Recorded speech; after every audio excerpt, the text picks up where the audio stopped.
Oh, hello again. Um, Good.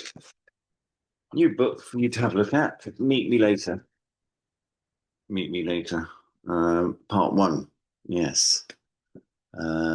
So yeah, it's about well, I read a book by John Berger, whose Ways of Seeing obviously have not been out of print since it was published. And I didn't really realize that he was such a wonderful novelist and that he'd written so many books. And so I've worked my way through John Berger's books, and there was one that was a lovely story set in Lisbon, and it's a story about him meeting his deceased mother. So I thought, wouldn't it be interesting to meet myself at an earlier age and stop myself from doing something? So in this book, um, well, doing a lot of things that I regret in my youth, but we're all young and foolish at some time. But this book specifically, Me Later, takes the idea of myself meeting a younger self and stopping him from committing a crime. So that's what Meet Me Later is about. And I'll just read the first chapter to you. Day one, chapter one, Saturday evening, October the 1st. The Italian restaurant has the longest name I have ever encountered, the Portobello Garden Arcade Italian Restaurant. It had been raucous and bright. Outside, it is a typical London night, but surprisingly free of traffic, typical of that end of Portobello Road.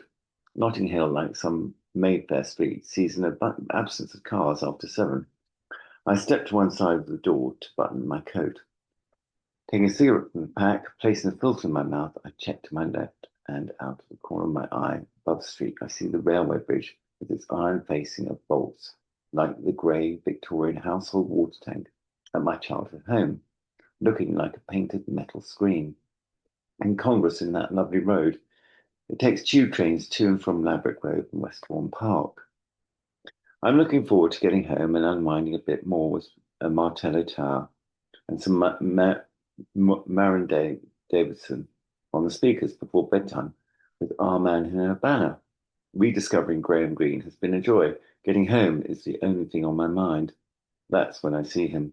He looks just like me in 1993. Black Levi jeans, a brown Barber jacket, a caramel cashmere sweater, Hilditch and Key white shirt, and a pair of highly polished Loke black brogues.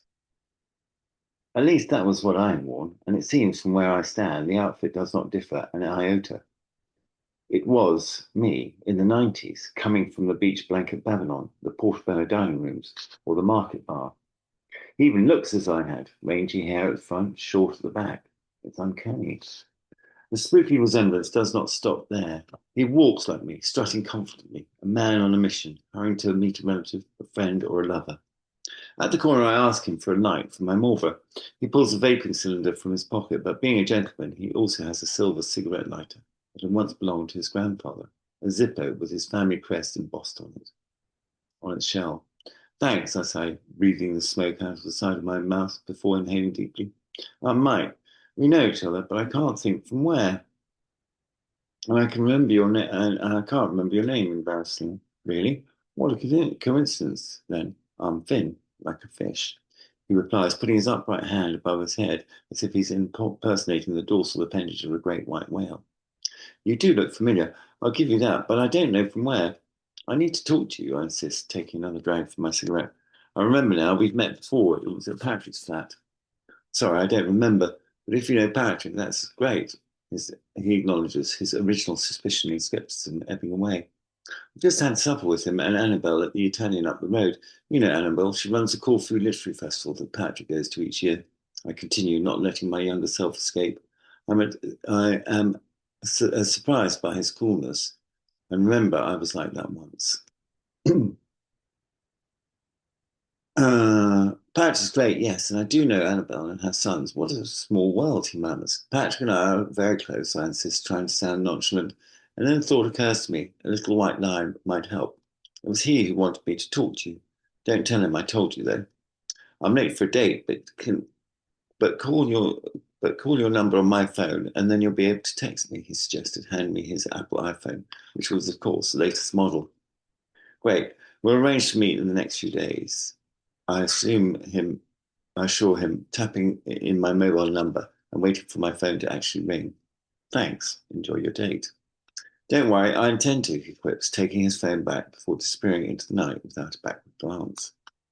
Being young is wonderful. All the opportunities and pleasures are awaiting you in your youth. So true. The old have memories, but even they can fade or be stolen. In this case, the memory sears in my brain, the guilt of the betrayal, the weight of my remorse. I do not want Finn to feel the same way as I do. I cannot allow him to carry around the burden for years, for decades, and until death. My job is to ensure Finn does not have his future ruined and will have nothing to regret. I wonder if I am up to it. I decide that I will have to help Finn. I am tortured by the deed. So basically, it's the story of an older man called Mike who meets his younger self, Finn, and he tries to stop him from doing a dreadful deed, the dreadful deed that he did when he was younger. And you'll have to read the book to find out. So it's Meet Me Later. It's by Michael Fitzalan. And yes, I hope you'll enjoy it. And yes, it's got other books in it as well and other references. So it's quite exciting. And let me know what you think about it after you've read it. Thank you. Brilliant.